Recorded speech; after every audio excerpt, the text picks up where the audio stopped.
Hello दोस्तों, स्वागत है एक बार फिर से आपका मेरे चैनल पे लीगल न्यूज 127 पे। दोस्तों, आज की वीडियो मेरी उन महिलाओं के लिए, स्पेशली उन झूठी महिलाओं के लिए जो केसेस करती हैं। वो बोलती है ना कि तुम पति को बोलती है कि तुम मुझे तलाक दे दो, बस तलाक दे दो, मुझे तुमसे कुछ नहीं चाहिए, ठीक है, और मैं अपनी जिंदगी अपने माँ बाप के साथ अपने मायके में रह लूंगी, अपने माँ बाप भाई भाभी के साथ ऐशो आराम में बिताऊंगी और मुझे नहीं कुछ चाहिए कोई चीजें। तो मैं सच बताऊं कि ये ना बिल्कुल आपकी गलत सोच है और मैं ये अभी बिल्कुल प्रूव कर सकती हूँ। कोई आपके मायके वाले या आपके भाई भाभी काम नहीं आएंगे। आपको विश्वास नहीं होता है तो मैं बिल्कुल प्रूव कर दूंगी आपके साथ ही, और आप ऐसा करके देखना।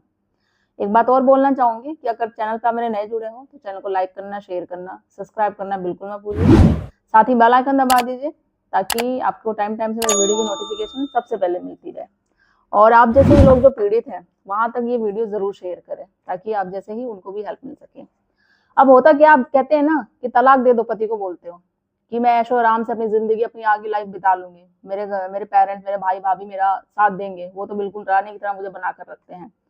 तो रानी आप जब तक ही हो जब आप अपने ससुराल में हो। जिस दिन आप मायके जाके बैठोगे ना, तलाक लेके बैठोगे आप अपने, तो उस दिन रानी नहीं बनोगे, नौकरानी बनोगे। और ये बात विश्वास नहीं होता ना तो अभी प्रूव कर दूंगी। आप अपने भाई भाभी को फोन करो और बोलो कि मुझे अपनी फादर की प्रॉपर्टी में ना मुझे अपना हिस्सा चाहिए। तो देख लेना अभी दूध का दूध पानी का पानी हो जाएगा कि कितने वो लोग आपको रानी बना के रखते हैं। उसी वक्त उनका देख लेना बिहेवियर और रवैया चेंज हो जाएगा। तो जिस बेस पे आप मायके के सपोर्ट पे बेस पे आप इतना बोलते हैं ना, इतना उछलना होता है, पति को सबक सिखाना होता है, नीचा दिखाना होता है, ससुराल वालों को झूठे केसेस करने होते हैं कि आपके पेरेंट्स, आपका भाई, आपकी भाभी बोलते हैं इस तरीके से।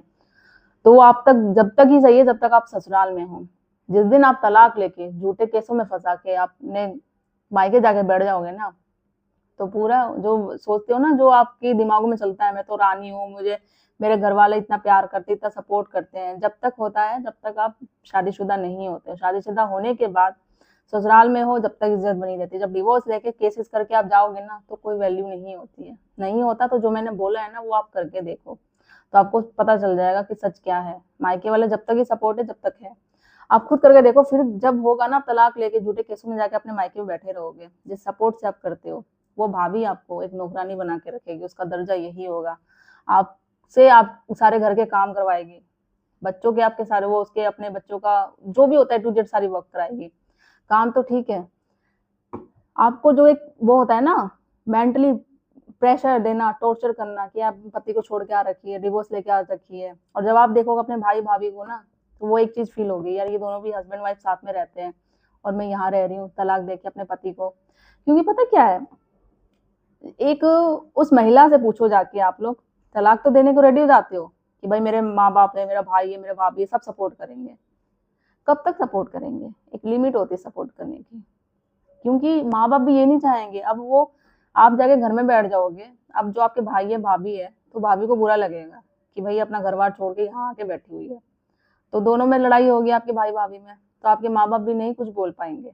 ठीक है, तो वो भी आपका सपोर्ट एक हद तक ही दे पाएंगे, उसके बाद नहीं दे पाएंगे, क्योंकि उनको अपने भाई के साथ रहना, आपके मतलब अपने बेटे के साथ रहना है। तो वो उनका ही सपोर्ट करेंगे, अपने बेटे का, अपनी बहू का। एक लिमिट खत्म हो जाएगी तो वो आपका भी कुछ नहीं कर पाएंगे। फिर आप उस घर में भी पूरी सबके साथ होते हुए भी ना एक अकेले महसूस करोगे। तो वो जो आपको एक मानसिक तनाव होगा ना उस वक्त, तो आप सोचोगे शायद मैं ऐसा नहीं करती, शायद मैं इनकी बातें में नहीं आती, शायद मैं इनके बहकावे में नहीं आती, मैं झूठा केसेस नहीं करती, या जो किया उस वक्त मुझे माफी मांग लेनी चाहिए थी, वापस ससुराल जाना चाहिए था, मुझे डिवोर्स नहीं लेना चाहिए था, या झूठा केसेस भी नहीं करना चाहिए था। इतने ऐसे ऐसे एलिगेशन जो उन लोगों ने किया ही नहीं, जो मेरे ससुराल वालों ने की नहीं किया, जो मेरे पति वालों ने किया। तो इसको छोटी सी बात को मैंने इतना रिएक्ट कर लिया अपने घर वालों की बातों में आके कि आज मुझे अपने मायके बैठना पड़ रहा है। और जो मैं सोच रही थी कि मेरा दर्जा ये होगा, मैं महारानी की तरह बैठूंगी, रानी की तरह मेरे घर वाले मुझे प्यार करते हैं, तो वो सब आपका जो सारी जो होता है ना सारा सपना सब धरा का धरा रह जाता है। तो ऐसा कुछ नहीं, ससुराल में जब आप रहते हो ना तो एग्जैक्टली में वहीं आप रानी बन के रहते हो। तो ये सब करने से कुछ नहीं होता, आप अपने मायके वालों के सपोर्ट में मत आओ। ठीक है, प्यार करते हैं वो, मैं ऐसा नहीं कहती कि मायके वाले आपके पेरेंट्स भाई भाभी नहीं करते, बट उनके बेस पे आप अपना घर बर्बाद मत करो कि आप उनकी बातों में आके आप अपना घर बर्बाद कर रहे हो। क्योंकि जब शादी हो जाती है ना लड़के की तो ससुराल ही उसका मेन घर होता है। उसका पति जो उसका लाइफ पार्टनर है वही जीवन में आगे आपको साथ देता है, लाइफ पार्टनर। उन महिलाओं से पूछो जिनका डिवोर्स हो रखा है कि उनको क्या फील होता है, अकेले जाना, अकेले रहना, किस तरीके से मैनेज हो पाता है। या उन महिलाओं से पूछो जिनका पति नहीं है, जो एक्सपायर हो रखे हैं, उन विधवा महिलाओं से पूछो। उनके घर में जाके आप ना थोड़ा आधा घंटा रुक के देखना, तो आपको क्या फील होगा। नहीं रुक पाओगे। उसकी जो कंडीशन आप देखोगे ना उनकी, बहुत बुरी होती है। और जब वो ससुराल में रहती है, पूरा टॉर्चर किया जाता है। एक पति के बिना ना एक लाइफ बड़ी वो हो जाती है, अधूरी सी हो जाती है। और वही पत्नी के बिना भी उन पतियों से पूछना, आप लोग भी हवा हवा में आके अपनी मेरी माँ सही है, मेरी माँ सही है, ये है वो है, पत्नी गलत है, ये तो आज की आई हुई है, आपकी माँ भड़काती है, आप पत्नी पे चिल्लाते हो, उसकी बातें सुने बिना। अगर आपकी माँ ये चीजें बोल रही है तो पत्नी से वो बातें आप पूछोगे सच में ऐसा हुआ है, और ये नहीं कि शाउट करके। पहले के जमाने में देखा है कि हमारी माँ, दादी, नानी किस तरीके से एडजस्टमेंट करती थी। जब तो बहुत लड़ाई झगड़ा भी होता था, मारपीट भी होती थी, फिर भी वो लोग समझ लो अभी तक वो समझौता करके एडजस्टमेंट करके चलती हुई आ रही है। अभी तक उनका रिश्ता हमारा बना हुआ है, हमारी मम्मी पापा, दादी दादी, नाना का। देखो ना, क्यों, क्योंकि उन्होंने समझौता किया है, रिश्तों को कैसे बनाना होता है। पहले के टाइम में तो हस्बैंड लोग बड़े वो टाइप के होते थे, कुछ भी होता था, अरे यार तूने घूंघट नहीं किया, तू यहाँ पे कैसे खड़ी हो गई, तू बाहर कैसे चली गई, तूने ये खाना क्यों नहीं बनाया, चाय में चीनी कम है, इस बात को लेके मार पिटाई चालू हो जाती थी। आज के डेट में कहाँ है ऐसा कुछ। आज के डेट में तो कोई किसी से ऊंची आवाज में नहीं बात कर सकता। पहले वाले हस्बैंड नहीं है। अगर हम पहले और अभी में डिफरेंस करेंगे ना, तो पहले और अभी में पुरुष में बहुत ज्यादा चेंज है। आज के डेट में अगर महिला बोले ना कि मुझे घूमने जाना है, तो पति तुरंत खड़ा हो जाएगा, चलो कहाँ घूमने चलते हैं, मूवी देखना, चलो मूवी देखने चलते हैं, बाहर वीकेंड में चलते हैं। तो और क्या चाहिए यार, इतना चेंजेस है तो सही है। अब छोटा मोटा लड़ाई झगड़ा तो हर किसी में होता है।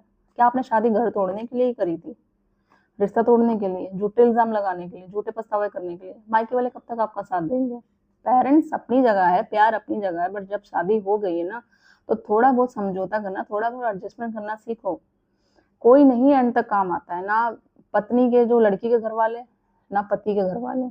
आप दोनों को एक दूसरे के साथ रहना है लाइफ में। आप दोनों का एक दूसरे के बिना जिंदगी बिल्कुल अधूरी है। कोई भी चला जाएगा, पत्नी छोड़ के चली जाए या पति छोड़ के चले जाए, लास्ट में आपको जाके बहुत रियलाइज होगा, बहुत दुख होगा।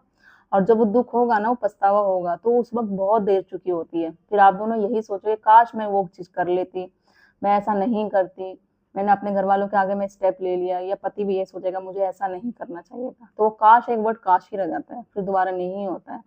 तो सच्चाई को समझो, एक्सेप्ट करो कि ये चीजें करने से क्या नुकसान होगा। कोई आपका भाई भाभी, मदर फादर, कोई काम नहीं आएगा। और ना उन पुरुषों से भी मैं यही बोल रही हूँ। तो रिश्ता, एक जो शादी होती है ना, एक पवित्र बंधन होता है, बड़ी मुश्किल से इसको निभाया जाता है। तो तोड़ना तो बहुत आसान है, कोई भी तोड़ देगा, कोई भी सलाह दे देगा, कोई भी एडवाइस दे देगा। निभाने के लिए बहुत ही कम लोग होते हैं जो बोलते हैं कि साथ में रहो। आपको बाद में जाके दुख होगा, उससे बेटर है कि नहीं। हाँ, अगर आपके रिश्ते में कुछ ऐसा है कि वो थर्ड पर्सन से इन्वॉल्व है, उसका रिश्ता और किसी के साथ है, तो मैं बिल्कुल ये एडवाइस दूंगी कि उस पर्सन के साथ मत रहो। आप वो रिश्ता खत्म कर दो। उसी ग्राउंड पे आपको, अडल्ट्री के ग्राउंड पे आपको डिवोर्स भी मिल जाएगा, चाहे पति हो या पत्नी। और पति को ये फायदा होगा कि आपको मेंटेनेंस और एलिमनी देने की भी जरूरत नहीं पड़ेगी। आप सबूत पेश कर दो, कोर्ट में दिखा दो। तो ये चीजें हैं। तलाकशुदा औरतें जो मायके को समझती है ना कि मैं नौकरानी हूँ, सॉरी मायके में रानी हूँ, तो वो एग्जैक्टली नौकरानी बनी रहती है। आप सच को समझो, और जैसे मैंने बोला ना, वो करके देखो आप, तो देखना आपको दूध का दूध, पानी का पानी दिख जाएगा, क्या क्या है क्या सच। जब तक ससुराल में हो, जब तक इज्जत बनी है। नहीं, परमानेंट मायके में जाके बैठ जाओगे शादी के बाद, तो कोई इज्जत नहीं बनेगी, सब गायब हो जाएगी। तो ज्यादा ज्यादा लोग तो शेयर कर दीजिए। और ऐसा स्टेप करने से पहले प्लीज रुकिए, झूठा केस करने से कोई फायदा नहीं है। ठीक है, उन महिलाओं से सीखो जो अभी भी आज की डेट में जिनके साथ सच में अत्याचार होता है। पति भी करता है, मैं मानती हूँ, ससुराल वाले भी करते हैं, बट वो केस नहीं करती है, अन्याय के खिलाफ आवाज नहीं उठाती है। क्यों? क्योंकि उनको अपना फ्यूचर, अपना भविष्य देखना होता है, अपने बच्चे का भविष्य देखना होता है कि अगर मैं ऐसा करूंगी तो मेरा बच्चा कहाँ जाएगा। क्योंकि एक बच्चे को माँ बाप का दोनों का प्यार चाहिए। अकेली जिंदगी, इतनी लंबी जिंदगी कुछ गुजारना ना बहुत मुश्किल हो जाता है। लोगों के फिर लास्ट में आपको ताने ही सुनने पड़ेंगे, चैन की सांस नहीं ले पाओगे आप। ताने से ही सुन सुन के आपको मन करेगा कि मैं सुसाइड कर लूं। क्योंकि फिजिकल से ज्यादा मेंटली टॉर्चर बहुत ज्यादा होता है, जिससे झेला नहीं जाता है। जो वही झेल के ना बहुत लोग सुसाइड भी कर लेते हैं सोच के। तो यही करना ही बहुत बड़ी गलत बात है। तो ऐसा करने से पहले 100 बार सोचो आप। तो आशा करूंगी वीडियो आपको पसंद आई होगी। तो ज्यादा ज्यादा लोग तो शेयर कर दीजिए, चैनल को सब्सक्राइब करना बिल्कुल नहीं भूलिए। जल्दी मिलती हूँ मैं कैसे इंफॉर्मेटिव वीडियो से, तब तक के लिए थैंक यू।